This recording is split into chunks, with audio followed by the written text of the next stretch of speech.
Үймө-үй кыдырып эмдөөдө вакцина бузулбайбы? Жакындан тарта үй кыдырып эмдөө башталат. Республикалык эмдөө борборунун дарыгер-эпидемиологу Азим Кыргызбаев Спутник Кыргызстан агенттигине эмне себептен айрым аймактарда медиктер үймө-үй кыдырып вакцина сайып жаткандыгынын себебин түшүндүрдү. Буга чейин айрым окурмандар медиктер коронавируска каршы вакцинаны үйлөрдү кыдырып сайып жүргөнүн айтып кайрылып, анын канчалык мыйзамдуу экенин сурашкан. Айрым айылдарда эмдөө пункттары ачылган эмес. Ошол себептен мобилдик бригада элге үйлөрүнө барып вакцина жасап жатышат. Эмдөө пункттары ФАПтын бардыгында уюштурулган эмес, дейт Кыргызбаев. Ал үйлөрдү кыдырып эмдөө жасоодо вакцина кантип сакталып жаткандыгын да түшүндүрдү.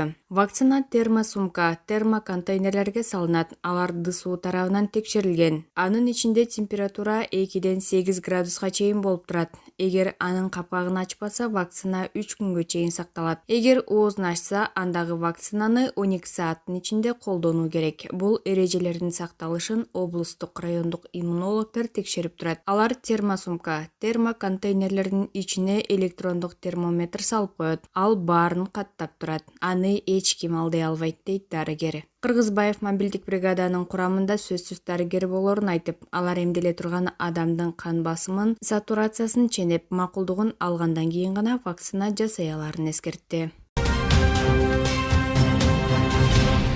Парламент Мегаком компаниясын менчикке сатууга макулдук берди. Жогорку кеңештин депутаттары Мегаком компаниясын жана 3 банктагы мамлекеттик үлүштөрдү сатуу боюнча токтом долбоорун жактырды. Мегаком боюнча бардыгы болуп 82 депутат добуш берсе, анын 80 макул, 2 гана каршы болгон. Төмөнкү активдер сатыкка коюлган. Мегаком соода маркасы менен таанымал Альфа Телеком компаниясынын акциясынын 100%, Кепилдик фондунун 14,9%, банктын 0,74%, Евразиялык сактык банктын 76,56%. Кечээ парламенттин жыйынында мамлекеттик мүлк фондунун төрагасы Мирлан Бакиров Мегаком компаниясынын наркы азырынча баалана электигин билдирген. Ал эми улуттук банкты потенциалдуу кардар катары карап жаткандыктарын айтышкан эле.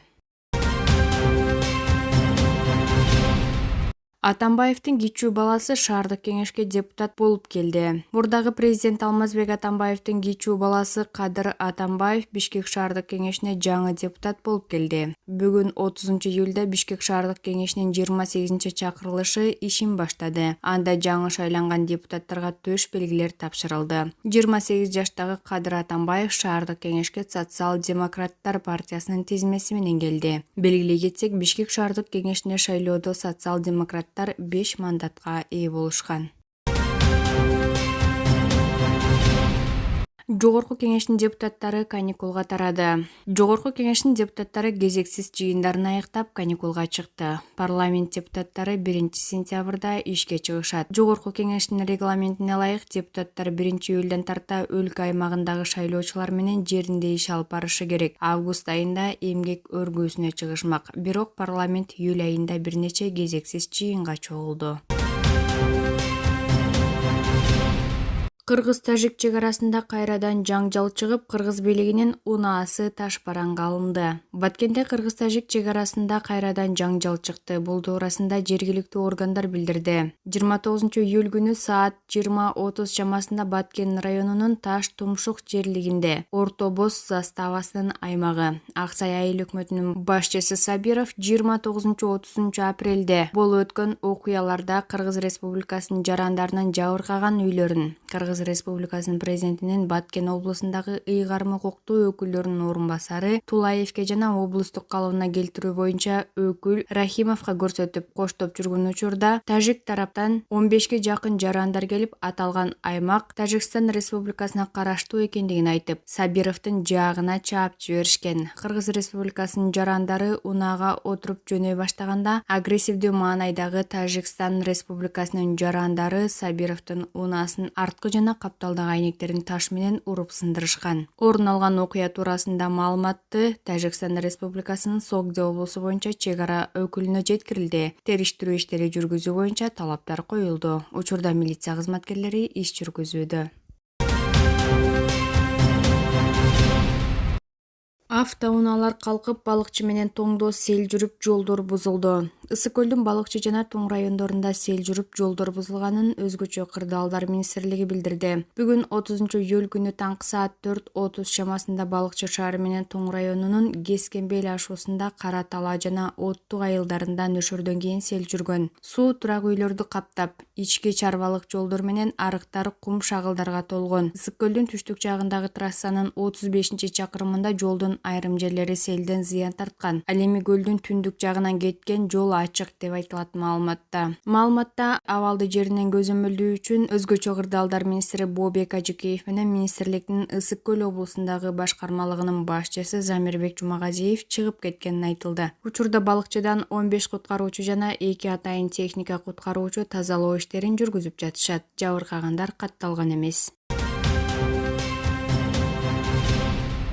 Бишкектеги Аламүдүн суусуна канализация жарылып кетиши мүмкүн. Бишкектик ишкер Аламүдүн дарыясына авариялык канализациянын жарылып кетүүсүнөн улам Бишкекте экологиялык кырсык болоорун билдирди. Кабарларга караганда көп жылдар бою жалпы шаардык тармактарга туташпаган Кыргыз Автомаш ишканасы мурдагы аймагында жайгашкан. Бирдиктүү иштебеген канализациялык тармакка чыгарылган турмуштук саркынды суунун айынан оор кырдаал пайда болгон. Канализация системасы кум жана баткакка тыгылып калган. Аны 5-10 жыл бою эч ким тазалап, эффективдүүлүгүн сактаган эмес. Шаар бийлиги өз кезегинде көйгөйдү чечүүдөн алыс болуп, ишкерлерге көйгөйдү өз алдынча чечүүнү сунуштаган. Натыйжада бороон, чапкын жана тиричилик таштандыларынын баары Аламүдүн дарыясынын жанындагы менин аймагыма чогултулат жана дарыя төгүлүп, борборго чоң экологиялык зыян келтирет, дейт ишкер. Анын айтымында өз кезегинде ал канализация тутумундагы чоң жылышка жол бербөө үчүн бардыгын жасаган жана айрым ишкерлер таштандыларды өз аймагындагы жалпы иштебей турган тармакка таштоого бөгөт коюп, аны колдошту. Бирок ишкер Лохман баштаган жоопкерчиликсиз ишкерлер тобу дагы бар. Алар активдүү каршы чыгып, таштанды төгүүнү улантууну талап кылышууда. Мен мамлекеттик органдарга кайрылып, аймактардын ээлери менен сүйлөшүүлөрдү жүргүзүүгө аракет кылдым жана агынды суулардын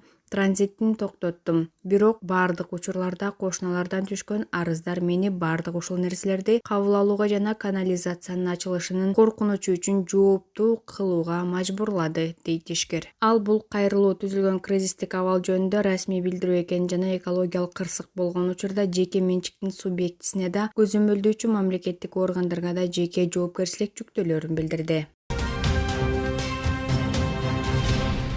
Чет элдик жаңылыктардан Анкара шаарынын соту Орхан Инандыны 22,5 жылга эркинен ажыратты. Анкара шаарынын соту Орхан Инандыны 2,5 жылга эркинен ажыратты. Бул туурасында Түркиянын Себах басылмасы жазып чыкты. Маалыматка ылайык, прокуратура буга чейин Орхан Инандыны 15 жылдан 22 жылга чейин эркинен ажыратууну суранган. Сапат билим берүү мекемелеринин негиздөөчүсү, куралдуу террористтик уюмду башкарган деген айып тагылган. Прокуратура ишти сотко өткөрүп берген, сот прокурордун өтүнүчүн кабыл алды.